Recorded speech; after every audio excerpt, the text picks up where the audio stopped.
URC Power Rankings, folks, for round number 4. What a week for the Italian sides. When was the last time both Benetton and Zebre got a win on the same week?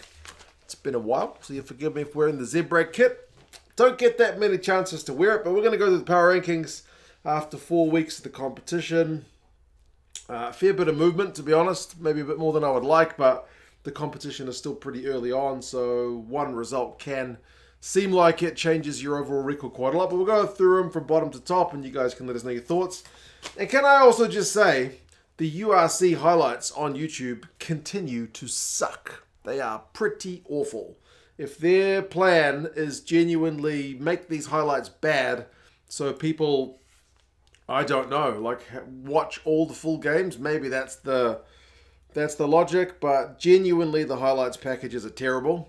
They're like 2 or 3 minutes long, which is too short. The extended highlights on the URC website is 6 minutes, which is like more like the standard for other competitions. And the editing's really bad. For the Leinster game, they showed the Leinster players coming out onto the field and then literally showed the same clip again. For the Benetton game, they showed Benetton kick off the ball and then literally showed them kick off the ball again. And the Ulster highlights just ended without like the key moment where the game ends. It was a ruck and they just ended it. As a human doing that, some people in the comments speculated it might be AI. But it's pretty bad. I like the URC, but the highlights on the URC's YouTube page suck. I thought maybe they've got better highlights on the URC's website, which you can log into and whatnot. They haven't even updated this week's games yet. So, I don't know what to say. Highlights are crap. Power rankings, though. Hopefully not so rubbish. Dragons, you guys are no change. Still the bottom team in the power rankings. None from 4 with that loss to Leinster, 33-10. That was always going to be a tough ask. They got a try on 49 minutes, which got a big cheer from the crowd there. So at least they had something to cheer about. But I mean, they were already 3 tries down. They had a red card later on in the game. Yeah, it's another tough week at the office for the Dragons, guys. And likewise, the Sharks, who I have down 1 spot, also winless, and they lost to these guys. They lost to the Zebre boys. So somebody had to lose to Zebre eventually, and it was the Sharks. The Sharks are not playing well. They are playing remarkably poor. So I think they're back in South Africa for the next week's game. They're going to need to sort stuff out quickly. Obviously, Springboks guys are not available, so it's disruptive. But yeah, they're just like they're not bad players. The guys in that Sharks team. So I know Zebra's been bolstered by a few guys as well, but still, they're not playing good rugby. The Scarlets, they snatched defeat from the jaws of victory. Seemingly, I watched their game. Up against the Lions. They had the game won with 10 minutes to go. They had a 2-score lead and managed to lose it. So they'll be absolutely gutted with that one. It wasn't a good week for the Welsh team, so they're down 3 spots in the power rankings. 1 point loss, you at least get a losing bonus point out of it. But honestly, it's probably a game they should have been winning in the position they got themselves into and the chances they had. And then Cardiff. Cardiff were in 13th, down 1 spot from last week. So no Zebre in my bottom row for I think the first time ever in URC power rankings. But yeah, they lost to the Bulls. It was 18 points to 12. They had a chance to kind of win it at the death with a maul, but they couldn't get it done. They conceded a pretty soft turnover ball try earlier on in the game, which given the scoreline of 18 points to 12 will burn. But yeah, it is a loss for them. Speaking of Zebre, there we go. 12th spot. Is that the all-time high? Currently it is for the Zebre boys. Hopefully they got a small crowd because they always lose. But there's a few, like one section of them really vocal. And you could really hear them cheering towards the end of the game. They won 12 points to 10 over the Sharks. Got them up 3 spots in the power rankings. Their record is now 1-3. First win in literally like 18 months. So yeah, nobody wants to see a team get that badly beaten. So I think apart from Sharks fans, everybody's probably happy for the Zebre boys. The Lions also got their first win, as I mentioned. They, from the opposite point of view, did well to come back from 10 points down at the death. They showed some heart. A lot of teams wouldn't have been able to kind of keep playing the way the Lions boys did. But no, man, they showed some proper mental fortitude to come back, and it's a win on the road. So maybe their season gets kind of kick-started here. The Ospreys, another one of the teams which sadly had a loss. So the Lions are up 2, the Ospreys are down 2. They lost at home to Glasgow. They had a 10-0 lead as well early to the Ospreys, but they were overcome largely by Glasgow's maul from what limited I saw about it. But I mean, Morgan Williams' try from the backs was a proper beaut, and they'll be disappointed with the scoreline of 31-23 that they are pipped for a bonus point. But 2-2 is their record. And then also 2-2 for the Stormers. What's happened to the Stormers? They seem to have gone off the boil a little bit. So no changes for them in the rankings. They lost to Benetton away. I mean, they scored some nice tries through their attacking backs. Halant got one. Skorsan got one. But yeah, I don't know. It was improvement on last week where I saw them play the week before, where they just really didn't fire a shot. They at least, they scored some tries and whatnot, but still not quite there yet from the Stormers. So that's your bottom half. Top half, and the biggest drop this week goes to Munster, down a whopping 6 places. But I guess their record has gone from unbeaten at 2 wins and a draw to now 50-50 in terms of the wins to games played. They've played 4 games and they've won 2. So that's what I mean about early season being a little bit more dramatic with the changes. They lost to Ulster. There's no shame in that. Craig Casey got a couple of tries, which was, which was pretty good. They survived a bunch of phases at the death, although, as I said, the highlights just cut out.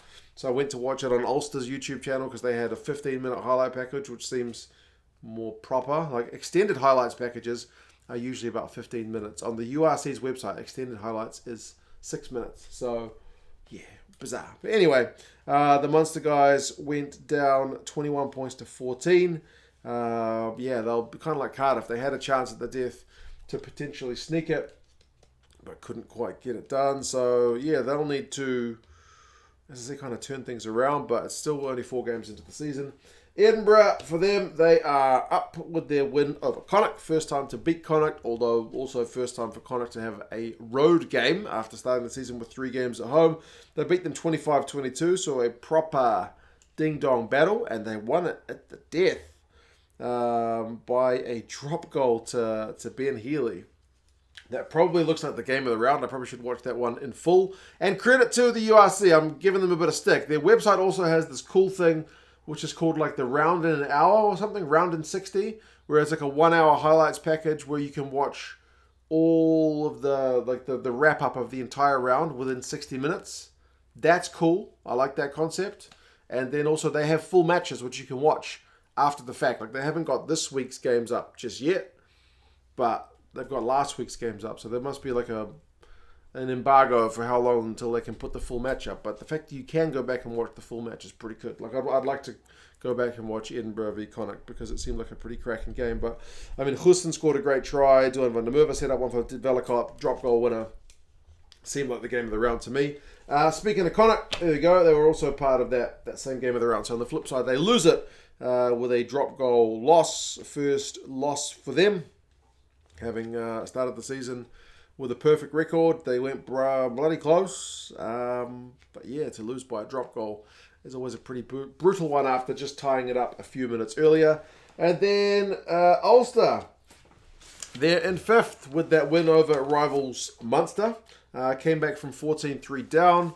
The cross kick to Stockdale, that try was pretty sweet. And then Rob Herring at the death to win the turnover to secure the game, which I saw on the Ulster YouTube page because, as I said, the URC highlights just cut out before that even happened. But yeah, good way to hold on. There seemed like a pretty good crowd there as well. Speaking of good crowds, Benetton, who are now the only unbeaten team in the URC, but they don't have a perfect record because they do have a draw in there, but only unbeaten team in the URC. They had a good crowd, really good crowd there in Treviso. Fantastic. Like, compared to the Zebre crowd, it's hard to compare because Zebre hasn't won a game in 18 months. But, yeah, man, Benetton cracking along. Nice dink through for Zanon. Was there, kind of early try. Reno Smith with a great drop goal. Yeah, they won 20 points to 17 over the Stormers. So, yeah, good week game, that one. Way to go, Benetton. The Bulls, I've got here in third. They had to work for it against Cardiff, 18 points to 12. Papier got a nice try early on, which kind of gave them a bit of a platform. They were pushed by the Cardiff guys at the end, but managed to hang on for a win. So their record is 3-1. Ulster's is 3-1. Connacht's 3-1. Edinburgh's 3-1.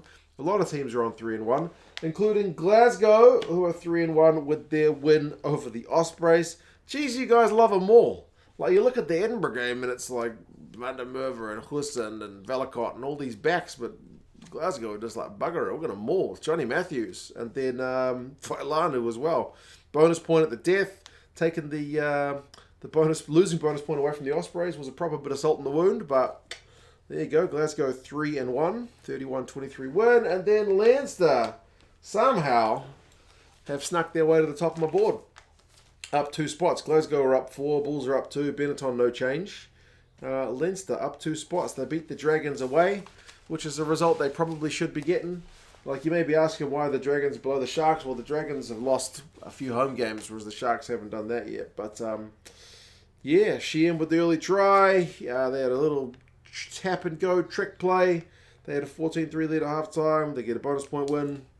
They don't have all their big guns back. They got some of them. But, yeah, 33-10 is pretty much the most emphatic win of the round, despite the fact that it's my top team up against the bottom one. Bit of credit where it's due. But, yeah. You guys let us know your thoughts on the power rankings. How would you have them? Who's too high? Who's too low? Speaking of too high, if you want to see me climbing some steps and complaining about the heat in China, I put out a new video on the other channel, 2 cents on tour. I kept saying to all the locals, geez, it's hot. And they kept looking at me like, no, it's not. It's not even hot. This doesn't count as hot. Been living in New Zealand for a long time. Our weather is quite mild in comparison. But anyway, you guys let us know your thoughts, and I'll talk to you guys again soon. Yeah.